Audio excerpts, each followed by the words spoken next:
Happy birthday, Tito Bobe! God bless you! May you have more birthdays to come! Hi pa! Happy birthday! Wishing you good health always. See you soon. God bless you. Hello, Lolo. Happy birthday. God bless you always. Hello po, Lolo Alberto. Wishing you a happy birthday. May the Lord bless you always. Hi Pa, I would like to say happy birthday. Thank you for everything that you do for our family. We appreciate all your sacrifices. I wish you a happy birthday filled with joy and happiness. See you soon and God bless you. Pa, happy birthday. Dalangin ko para sa iyo, lagi kang biyayaan ng ating Diyos ng malakas at malusog na pangangatawan sa araw-araw, malayo sa anumang karamdaman. Lagi kang ingatan, proteksyonan ng banal na mapulang dugo ni Jesus na malayo sa anumang kapahamakan. Pa, maraming salamat sa sakripisyo mo para sa ating pamilya. Mahirap mag-iisang OFW. Tinitiis ang hirap at lungkot na malayo sa pamilya dahil nais mong bigyan ng magandang buhay at makatapos ang iyong anak na mayroong degree.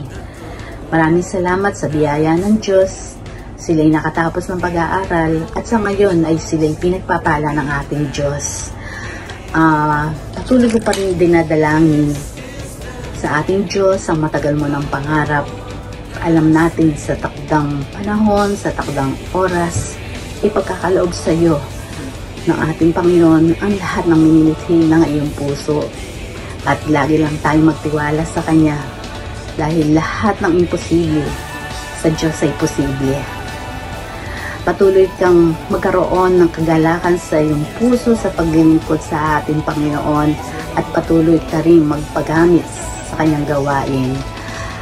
Muli, happy birthday. We love you and God bless. Praise the Lord! This is the day that the Lord has made, and we will rejoice and be glad in it. Napaka-special po ng araw na ito para po sa ating kaibigan, na po kamanggagawa at matagal na po natin kakilala. No, simula po ng kami po ay mga binatadalaga pa. Kaibigan po natin ang kanyang asawa, Sister Tess, na po ay tunay nga po na kami po hanggang sa kami ngayon ay kanya-kanya ng pamilya. Ito po patuloy po ang aming mga komunikasyon, hindi man po laging dalas. Subalit, nandun po ang aming kaisipan at ang mga puso at patungkol sa paglilingkod sa Diyos ay patuloy po kaming nagkakasundo at nagkakaisa at patuloy pong maging sa pagtataguyod ng aming pong mga pamilya. Napakaganda po ng araw pong ito para po kay Brother Albert Abet, aming pong tawagin. Ano po, isa pong napakagandang talata ng salita ng Diyos, 3 John 2, ang sabi po dyan, Beloved, my dear brother Abet, I pray that you may prosper in all things and be in health, just as your soul prospers. In this verse, the Apostle John is expressing his desire for the well-being and prosperity of his brethren, both physically and spiritually. He's praying that they will experience good health and success in all areas of life, while also growing in that spiritual journey. Very holistic po ang talatang ito, Brother Abet. Sister Tess, nakikinig sa iyong pamilya, sa iyong mga anak, sa iyong mga apo. Holistic ang panalangin ito at ang deklarasyon ng salita ng Diyos para sa iyong 3 John 2 na ito ay patuloy sa iyo at sa iyong pamilya, prosperity beyond wealth, at ang God's desire for your own good. No? At talagang sa kabutihan at biyaya ng Diyos, tayo po ay patuloy nating mararanasan at patuloy mo mararanasan ang mayamang biyaya, pabor ng Diyos sa iyong buhay. Yan po ang aking panalangin sa iyo, Brother Albert. Alberto Bersano. Hi, Abet. It's been a while, ano? Pero 60 years ka pala. 60 years old ka na pala at ako naman susunod na after 2 years pa siguro. At kami ay malugod na bumabati sa iyo ng Happy birthday! Happy 60th birthday, Abet! Okay. At ako nagpapasalamat dahil siyempre naging nakasama kita sa paglilingkod sa Lord for more than 30 years na nanatili tayo sa Panginoon na naglilingkod. Nawa, bawian man tayo ng buhay, pero matagpuan tayong naging tapat sa paglilingkod sa Panginoon. Kaya we celebrate yung buhay mo sa Panginoon, sa paglilingkod sa Panginoon. And gusto ko lang i-ano sa iyo yung verse na ito, na naging life verse ko na rin ito sa James 1 verse 7, na ang Diyos ng kalangitan, ang Diyos ng liwanag, na siya nagbigay sa atin ng kaloob.